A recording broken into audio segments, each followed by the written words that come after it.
기도하겠습니다. 사랑하는 주님, 또 이삭이와 또 우리 재우 형제 소식을 듣게 하시니 감사합니다. 오늘도 주님 이삭의 100일을 맞이해서 또 맛있는 떡을 함께 나누는 기쁨을 주시니 감사합니다. 우리 교회에 어렵고 힘든 또 모든 성도들, 또 지체들, 연로한 어른들 하나님께서 지켜주시고 우리 모두가 하나님 주시는 날 동안에 강건하게 하시고 공적인 믿음의 신앙의 진보들을 나타내는 저희 공동체가 되고 우리 모두가 되게 도와주십시오. 이 시간에도 출애굽에 대한 이야기를 함께 나눌 때에 작지만 도전이 있는 이 시간 되게 도와주십시오. 예수님 이름으로 기도합니다. 아멘. 출애굽에 대한 이야기를 오늘 출애굽 시기와 출애굽 경로에 대한 말씀을 나누려고 합니다. 대부분 사실은 알고 있는 이야기인데 제가 한 번 더 그냥 복습하는 것으로 생각을 하시면 좋겠습니다. 이렇게 대략적으로 이렇게 보면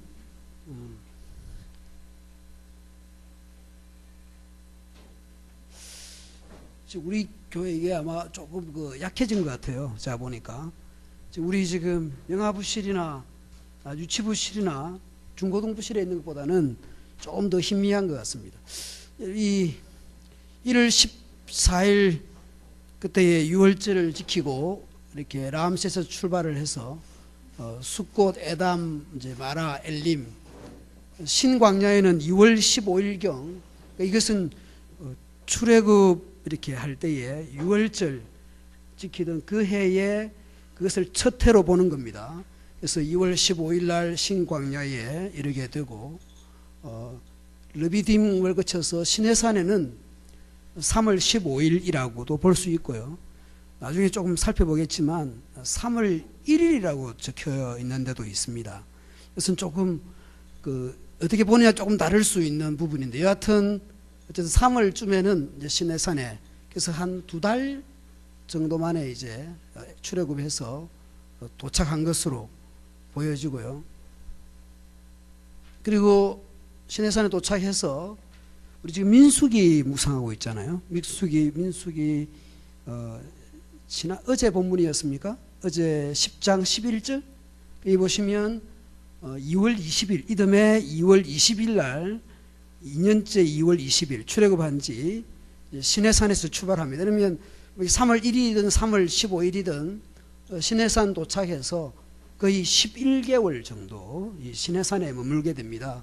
그래서 시내산에서 이제 시내산 올라가서 모세가 언약을 계명의 말씀을 듣고 한 5개월 정도 성막을 실제 흙물을 이렇게 물질들을 모으고 그리고 건축을 하는 그 과정에 이제 있습니다. 그리고 그 사이에 금송아지 사건이 있고요. 그리고 우리가 민수기 9장에서 보면 7장입니까 9장입니까 보면 성막이 봉헌이 되는 이게 1월 1일입니다. 1월 1일 봉헌을 하고 그리고 제사장 이임식 그리고 얼마 지나지 않아서 나답과 아비후가 이제 사망을 하게 되는 그리고 1월 14일 날 유월절을 지키는 내용이 우리 민수기에 나와 있죠. 첫 유월절은 물론 애굽에서 지켰지만 출애굽하고 난 뒤에 첫 유월절은 시내산에서 지키게 되죠. 그리고 만약에 그때 혹시 부모상이라든지 중요한 장례식이 있어서 본인이 부정하게 되어서 유월절을 지키지 못한 경우 여행 중에 있거나 그런 사람들은 우리 민수기에 보면 2월 14일 날 이렇게 유월절 그대로 지키는 것을 보게 됩니다. 그리고 인구조사 우리 이제 민수기 1장에서 시작될 때에 인구조사가 2월 1일 날 그러니까 7장부터 나오는 성막 봉헌에 대한 이야기는 조금 이제 주제적으로는 날짜적으로는 앞선 이야기지만 이제 주제상으로는 우리가 민수기에서는 좀 뒤에가 있죠. 그리고 2월 20일 날 이제 시내산을 출발하게 됩니다. 그리고 이제 시내에서 출발해서 이런 과정들을 거쳐서 이제 가데스 바네아에 이르게 되고요. 그리고 가데스 바네아에서 정탐꾼 파송한 이야기 있죠. 그러나 다시 가데스 바네아 시작을 해서 모압 평지 40년 11월 1일 40년 11월 1일이라는 것은 그 신명기의 1장에 이 내용이 나옵니다. 그래서 여기서 모세가 이제 모압 평지에서 그 신명기 말씀을 이제 전하는 설교이죠. 그래서 여기서 이제 모세가 그러다 이제 죽는 이게 40년 이제 역사입니다. 출애굽해서 출애굽 도착 시기 아까 제가 3월 1일이냐 뭐 3월 15일이냐 그랬는데요. 우리 개정에는 보면 개혁 개정에는 보면 애굽 땅을 떠난 지 3개월이 되던 날, 그러니까 3개월이니까 이게 석 달로 하면 만 2달이지만 여하튼 그러면 3월 15일이 되겠죠. 그런데 표준 세번역에 보면 셋째 달 초하루라고 되어 있습니다. 이렇게 번역되어 있고 현대어 성경에는 석 달이 되었을 때, 그래서 혹시 여러분 책들을 보시면 3월 1일 해가지고 물음표 되어 있거나 3월 15일이 되어 있거나, 이거 뭐 크게 중요하지 않지만 그게 뭐 1일이나 15일이나 별로 중요하지 않지만 어떤 이런 흐름들이 있었다라는 것을 기억하실 수 있겠죠. 출애굽 시기에 대해서는 13세기 설이 있고요, 15세기 설이 있습니다. 그러니까 이 13세기, 12, 3세기 경으로 보는 이유가 있겠고요. 그리고 15세기로 보는 이유가 성경 기록상에 이렇게 확인됩니다. 왜냐하면 열왕기상에 보면 이스라엘 자손이 애굽 땅에서 나온 지 480년이다라고 이야기합니다. 그러면 이제 대개 우리가 성경에 보면 성경의 기록에는 몇 년 또 몇 월 며칠 이런 게 없잖아요. 그 성경에 보면 뭐 BC 몇 년, AD 몇 년, 또 아니면 서기 몇 년 이런 게 없죠. 그래서 그런 연도가 정확하게 성경에 나와 있지 않습니다. 우리나라 조선의 역사도 그렇죠.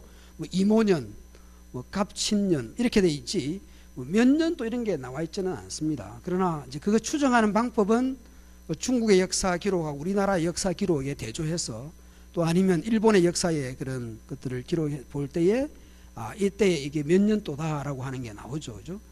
이 어른들도 보면 무슨 이야기 하면은 뭐 이렇게 연도를 말 안 하고 딴 말을 하시죠. 무슨 정월달에 뭐 이런 이야기를 하시니까 이런 식의 이제 접근을 한 건데, 그러나 이스라엘이 보면 바벨로니아라든지 아시리아와 이렇게 접촉하는 전쟁을 한다든지 그런 기록들이 있잖아요. 그런 기록하고 아시리아의 그런 이제 비문이라든지 또 석비라든지 또 그런 기록에서 뭐 이렇게 예후라든지 이스라엘 예루살렘을 포위했다든지 이런 기록들이 있습니다.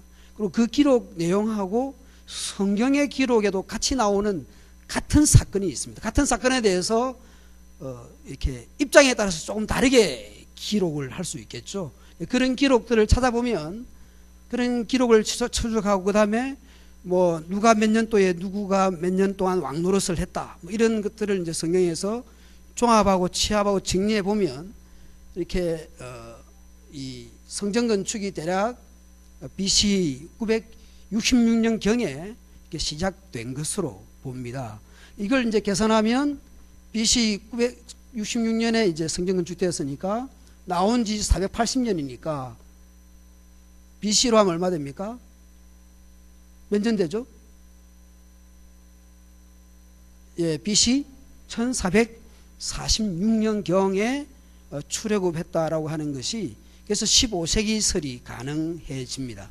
그래서 그냥 단순히 15세기라고 말하는 게 아니고 이런 기록상으로 볼 때 성경에 나와 있는 출애굽한 지 480년 되었다라고 하는 이 기록, 그리고 솔로몬 성전 건축 시점하고 솔로몬 그 다음에 르호보암 왕 이런 왕들의 역사들을 이렇게 접촉한 것을 가지고 역추적을 해봤을 때 BC 1446년 경에 출애굽한 것으로, 그래서 15세기 설이 나옵니다. 그러나 12, 3세기 설이 나오는 이유는 또 있습니다. 우리가 출애굽기 보시면 옛날 우리 교회도 한번 람세스라고 하는 그 소설책 한번 유행한 적이 있지 않습니까? 그런 것을 보면 람셋을 건축하게 하니라 1장 11절에 나오는 이 내용으로 보면 이렇게 람세스 2세 치세에 치하 때에 이스라엘이 출애굽한 것으로 이렇게 볼 때에 12세기나 13세기에 출애굽했다라고 보기도 합니다. 그래서 이제 이게 전혀 대조가 되는데요. 되게 그래도 15세기 출애굽한 것으로 이렇게 보는 이유가 그럼 이런 문제를 어떻게 해결할 것인가라고 하는 문제가 있겠죠. 이 문제가 뭐냐면 이제 그런 문제에 있어서 어떻게 해석하느냐 하면 람셋이라고 하는 그 성은 일종의 람셋 2세가 그것을 명칭을 부른 것이지 실제로 람셋 2세 치하에서 이스라엘 백성들을 히브리 민족을 노예로 삼아서 성을 건축한 것이 아니다. 그럴 만한 또 근거가 뭐냐 하면 그 이집트 역사에 보면 이제 셈계족 이렇게 그러니까 시리아 쪽에 있는 힉소스라고 하는 그러니까 다르게는 이제 중간기라 그럽니다. 애굽 역사에서 힉소스인들이 예를 들면 이제 중국 같으면 청나라가 이렇게 지배하듯이 이렇게 이 힉소스 시리아 쪽에 있는 셈계 쪽의 셈족 사람들이 그 애굽의 역사에 이렇게 지배한 적이 있습니다. 17세기 그래서 17세기 18세기 때의 BC 그때에 통치를 한 적이 있는 지배한 적이 있는데 그때에 이제 어디를 이 사람들이 수도를 삼았냐면 시리아 쪽이 가까운 팔레스틴이 가까운 그 애굽의 나일강에 이렇게 그 쪽에 아비리스라고 하는 그 성을 건축을 했는데 거기가 바로 이 람셋 성하고 같은 지역이라는 것입니다. 고고학적 발굴에서 그래서 여기가 아무래도 셈계 시리아 쪽에 있던 사람들이 와서 애굽을 지배했으니까 거기와 가까운 곳에 그래서 이 나일강 유역에 이렇게 도성을 정하고 그때에 이 힉소스가 지배하는 그 당시에 이스라엘이 노예 생활을 했고 거기다가 성경에 우리 보면 요셉을 알지 못하던 왕이 이렇게 일어나서 이스라엘을 이렇게 히브리 민족을 노예로 삼은 것으로 나오죠. 힉소스 그때가 언제냐면 요셉이 죽은 지 85년쯤 지나고 난 뒤입니다. 그러니까 요셉을 알지 못했던 그 왕조는 그 당시에 힉소스 왕조입니다. 그래서 그때에 성이 건축되고 그리고 고고학적으로도 시기가 그때쯤으로 나옵니다. 그래서 이것은 람셋 2세는 그 성을 그렇게 자기가 이름을 지은 것이지 그것이 그때 꼭 이렇게 했다고 해서 이 람셋 2세 시대에 히브리 민족들이 거기에 성을 건축하는 데 동원된 것이 아니다 이렇게 해석하고요. 또 하나는 15세기 설에 대한 반론이 또 어떤 반론이 있냐 하면 실제로 이제 고고학들이 발달하면서 그 팔레스틴 가나안 우리가 성경에서 말하는 가나안 땅에 그 많은 이제 이렇게 발굴 작업들이 이루어지면서 거기에 불타고 성이 파괴되고 한 흔적들이 불타거나 한 흔적들이 발견이 되었는데 그때에 이제 그 이렇게 고고학적 발굴을 통해서 확인되는 게 BC 12세기경에 불타거나 이렇게 그 파괴된 흔적 옛날에는 지금은야 포크레인으로 확 긁어내가지고 공사하잖아요, 그죠? 포크레인 확 긁어가지고 우리도 만약에 예배당 새로 지면 어떻게 하겠습니까? 우리 세필지가 있잖아요. 이게 560-1번지 우리 식당 쪽은 560-2번지 4번지입니다. 이걸 만약에 세필지를 한 대 모아가지고 우리가 건축을 한다. 어떻게 하겠습니까? 삽질로 안 할 거 아닙니까? 요즘은 포크레인을 확 밀어가지고 그냥 좀 멋있게 하나 우리가 돈이 많으면 그래 만약에 우리는 다 인테리어 아우테리어가 우리 다 그런 집들 편백한 집에 사는데 우리 교회 예배당은 너무 허술하다. 그래서 우리 예배당 새로 짓자 해서 만약에 지으면 돈이 많아가지고 이 세 개 다 합쳐가지고 한다 그러면 포크레인 확 밀어가지고 그죠. 실제 그렇게 하겠다는 게 아니고 갑자기 걱정들 하시는 표정. 그럼 우리가 포크레 확 밀어가지고 할 거 아니에요. 지하 반지하 주창을 넣는다든지 뭐 어떻게 할 거 아니에요. 여기는 고가 이것밖에 안 됩니다. 건축가상. 그리고 이 문화재라고 하는 것은 서울특별시에는 안각이라는 것으로 문화재 사적지로부터 안각으로 이렇게 계산을 합니다. 그래서 문화재로부터 멀어지면 멀어질수록 건축의 허가의 그 고가 높아집니다. 일반 이 서울시 말고 다른 타도시는 문화재로부터 거리로 측정을 해서 250m, 500m 안에는 뭐 건축 규제를 그렇게 합니다. 그러나 우리는 서울특별시이기 때문에 안각으로 합니다. 그래서 이 사적지로부터 가까운 쪽은 좀 건축이 낮고요. 멀어질수록 높아집니다. 그러면 우리가 새로 지으면 이렇게 그 각도대로 우리가 건축법 한도 안에서 그죠? 이렇게 짓겠죠. 이런 측면에서 생각해 보면 확 뜯어가 짓는데 옛날에는 어떻게 했습니까? 옛날에 시골집 짓는 거 보면은 그냥 대충 이렇게 해가지고 위에 올립니다. 그러니까 한층 걷어내면 또 옛날 문화재가 또 나오고 또 문화재가 나옵니다. 이러면 경주 같은 데 가면 그렇게 나오죠. 예, 그런 측면에서 이 문화재들을 이렇게 발굴하면서 이렇게 이것뿐 아니라 실제로 가나안 팔레스틴 땅에는 12세기에 불탄 흔적들이 곳곳에 발견되고 성들이 붕괴된 걸 볼 때에 이것은 여호수아 정복 전쟁이 BC 12세기경에 일어났다는 증거 중에 하나다. 그러니까 출애굽은 15세기다 이렇게 이야기를 한다는 거죠. 그러나 우리가 성경을 보면 여호수아 정복 전쟁 때에 모든 성을 파괴시키고 모든 성을 불태웠느냐 하면 하솔과 여리고와 아이성만 불태웠다라고 하는 성경의 기록이 있습니다. 여호수아 정복 전쟁 때에. 그래서 모든 성을 다 불태우지 않았어요. 특별히 헤렘이라고 하는 하나님께 바쳐진 그런 땅, 특별히 여리고는 첫 가문, 그러니까 첫 것은 누구 것입니까? 인구조사 때를 통해서 보든지 또 6월절에 여러 가지 보면 첫 열매, 첫 장자는 누구 것이라 했죠? 예, 하나님의 것이라고 했습니다. 그러니까 여리고성은 첫 가문이었습니다. 그래서 여리고성에 대해서는 완전히 진멸하라, 그걸 헤렘이라 그러는데요. 근데 그걸 헤렘하지 않았죠. 아간이 장난을 쳤죠. 하솔 같은 경우는 완전히 불태웠습니다. 그러니까 실제로 가나안 정복 전쟁에서 모든 성들에 대해서 불태우고 파괴하고 그렇지 않았다라는 겁니다. 그러니까 12세기에 발견되는 그 흔적들과 여호수아 정복 전쟁하고는 이렇게 거리가 멀다. 따라서 성경에 오래 기록되어 있는 열왕기상 이렇게 6장 1절에 이런 말씀을 볼 때에 우리 15세기 설이 맞다. 그리고 라암세스 2세라고 하는 왕은 그 아주 애굽에서 강력한 왕입니다. 강력한 그 왕국 아래서 과연 떠날 수 있었을까? 그리고 아까 보았듯이 그 비교해서 보면 이 아멘호텝 2세라든지 이때에 오히려 이 애굽의 역사의 전쟁 기록사에 3년, 7년, 9년째에는 아멘호 2세 때에 아주 강력한 군사력을 이렇게 발휘해서 큰 전쟁들을 치르는데 그 이후에는 전쟁을 치른 기록이 없다. 오히려 그 나일강 그 이스라엘을 추격하던 그 병거, 강력한 애굽의 소위 말하면 병거들이 수장을 당함으로써 완전히 군사력을 지휘관들을 그 병거들과 지휘관들을 잃어가지고 더 이상 애굽의 아멘호텝 2세 때에는 더 이상의 어떤 군사력을 이렇게 전쟁에 출정을 하지 못했던 것이 아닐까 그런 이야기를 합니다.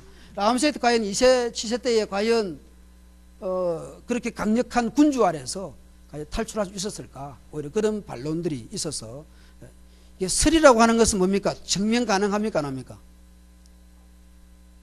설은 증명 가능한 것이 아니라는 이야기죠. 법칙이 아니라는 겁니다. 그래서 이런 설들이 있다. 그러나 대개의 경우에 이제 15세기로 보는 것입니다. 아까 출애굽이 1446년경이라면 1446년경이라면 여러분 애굽에 얼마 동안 있었죠? 애굽에 거한 지 430년이라는 이런 표현들이 성경에 여러 군데 나옵니다. 그러면 애굽에 언제 들어갔습니까? 1846년경에 애굽에 들어갔습니다. 그러면 그때에 애굽에 들어갈 그때에 그러면 이스라엘 백성들이 430명, 그때의 야곱의 나이가 몇 살이었죠? 내가 험악한 세월을 보내나야. 그때 할 때, 그때의 야곱이 130살이었죠. 그죠? 130년 세월이었습니다. 그러면 야곱은, 그러니까 이삭이 몇 살에 낳았습니까? 이삭이 40살에 장가가서 애를 못 낳다가 리브가가 60이가, 이삭이 60이 되었을 때에 리브가가 에서와 야곱을 낳습니다. 그러면 계산해 보면 왜 이렇게 아브라함이 2100년으로 나오냐 하면 1440년경이고, 그러면 야곱이 태어난 게 130년 100천 합치면 2000 되겠죠. 그리고 이삭이 60에 낳았으니까 계산해 보면 적어도 아브라함은 BC 2160년 7, 80년 이때에 아브라함이 이렇게 출생한 것으로, 그래서 이런 연도가 사실은 나오게 되는 겁니다. 그러나 그 위에 있는 노아 홍수나 이런 것은 전혀 계산 불가입니다. 그래서 그것은 추적하기 정말 어려운 것이고, 대략 우리 족장시대 때부터 보면 대략 BC 21세기경쯤에서 시작한다라고, 이렇게 이게 15세기설로 보았을 때 거기까지 역추적이 가능하다라는 것을 이야기할 수 있겠습니다.